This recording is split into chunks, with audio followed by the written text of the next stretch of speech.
Assalamualaikum warahmatullahi wabarakatuh. Bismillah, alhamdulillah, wassalatu wassalamu ala rasulillah wa ala alihi wa sahbihi wa mawala. La khawla wa la quwata illa billah. Asyhadu an la ilaha illallah wahdahu la syarikalah wa asyhadu anna muhammadan abduhu wa rasuluh, amma ba'du. Kepada yang terhormat Ibu Ketua Pimpinan Cabang Aisyah Kecamatan Benjang, kepada yang terhormat Ibu-ibu Ketua Pimpinan Ranting Aisyah se-Kecamatan Benjang, serta ibu-ibu anggota Aisyah yang dimuliakan Allah. Puji syukur marilah senantiasa kita haturkan kepada Allah Subhanahu wa Ta'ala yang telah memberikan rahmat serta hidayahnya kepada kita, sehingga kita semua masih diberi kesehatan baik berupa jasmani maupun rohani, berupa iman dan Islam. Sholawat serta salam semoga tetap tercurah kepada junjungan kita Nabi Muhammad SAW yang memberi petunjuk kepada kita menuju jalan yang benar, yakni ad-dinul Islam. Ibu-ibu Aisyah yang dirahmati Allah, alhamdulillah kita kembali dipertemukan Allah dengan bulan suci Ramadan, bulan penuh hikmah, di mana Allah Subhanahu wa Ta'ala menurunkan pedoman hidup berupa Al-Quranul Karim. Salah satu ayat yang perlu kita renungkan dalam Ramadan ini adalah surat Al-Ankabut, surat ke-29 ayat 41 sebagai tema kali ini. Allah Subhanahu wa Ta'ala berfirman yang bunyinya, A'udzubillahi minasyaitonirrajim, Bismillahirrahmanirrahim. Masalul ladina takhadu min dunillahi awliya'a kamasalil ankabut ittakhadu baita wa inna auhannal buyuti labaitul ankabut lau kanu ya'lamun. Artinya, perumpamaan orang-orang yang mengambil pelindung selain Allah adalah seperti laba-laba yang membuat rumah, dan rumah sesungguhnya rumah yang paling lemah ialah rumah laba-laba. Sekiranya mereka mengetahui. Quran Surat Al-Ankabut ayat 41. Ibu-ibu Aisyah yang dirahmati oleh Allah, ada 4 hal yang perlu kita petik sebagai pembelajaran, yaitu 1. Hakikat perlindungan selain Allah. Dalam ayat ini Allah memberikan perumpamaan yang sangat cerdas.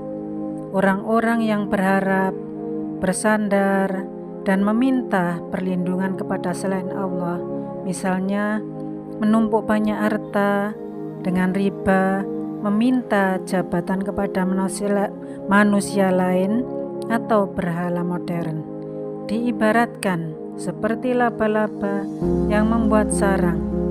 Laba-laba merasa aman di dalam sarangnya, padahal sarang itu adalah rumah yang paling rapuh dan lemah. Yang kedua, kesia-siaan di bulan Ramadan. Ramadan adalah bulan detok ru'yah. Ayat ini menegur kita, apakah ada yang masih kita sandarkan selain Allah? Kadang banyak di antara kita lebih takut miskin daripada takut melanggar perintah Allah. Kita lebih takut tidak disukai manusia daripada tidak disukai Allah. Takut keberadaan kita tidak dihargai di mata orang, selalu ingin dipuji orang. Itulah iman, ibarat rumah laba-laba, jika ditiup angin kencang atau ujian hidup, akan langsung hancur. Begitu pula sandaran selain Allah. Saat ujian datang, semuanya tidak bisa memberi pertolongan sedikit pun selain Allah. Ibu-ibu yang dirahmati Allah, maka dari itu, marilah kita pandai-pandai bersyukur atas apa yang sudah Allah berikan kepada kita, agar hidup kita mendapat berkah. Yang ketiga, Ramadan sebagai momentum mengokohkan rumah. Ibu-ibu yang dirahmati Allah, apa rumah yang paling kuat? Yaitu iman dan takwa kepada Allah Subhanahu wa Ta'ala.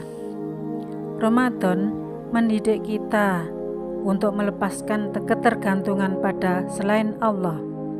Antara lain, jika menjalankan puasa, mengajarkan kita bahwa meski kita memiliki segalanya, kita tidak bisa berbuat apa-apa tanpa izin Allah. Dengan menjalankan tarawih dan tadarus, mengokohkan kita, ikatan batin kita dengan Allah Subhanahu wa Ta'ala. Yang keempat, ini sebagai refleksi. Jangan menjadi laba-laba modern. Apa maksudnya? Maksudnya, sebuah kiasan yang menggambarkan karakter manusia yang mengadopsi karakter laba-laba. Orang kafir atau musyrik di masa lalu bersandar pada berhala. Bagaimana kita di masa kini?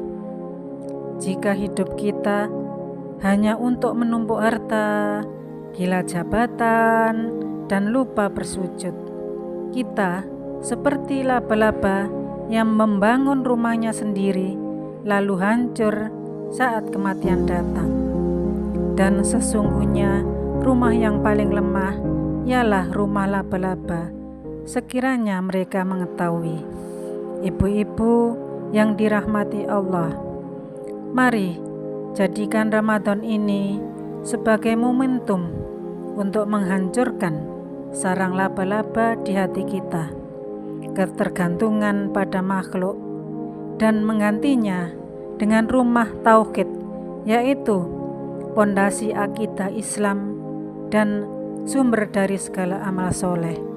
Menjaga kemurnian tauhid harus menjadi prioritas utama sebagai muslim, termasuk niat ibadah dan akhlak yang sehari-hari yang kokoh. Hanya Allah tempat berlindung yang hakiki, yang tidak akan hancur oleh ujian sekencang apapun. Hanya Allah tempat bergantung, jangan bergantung kepada yang lain. Ibu-ibu yang dirahmati Allah, demikian yang bisa saya sampaikan, kurang lebihnya mohon maaf. Nasrum minallah wa fathun qarib wa basiril mu'minin. Wassalamualaikum warahmatullahi wabarakatuh.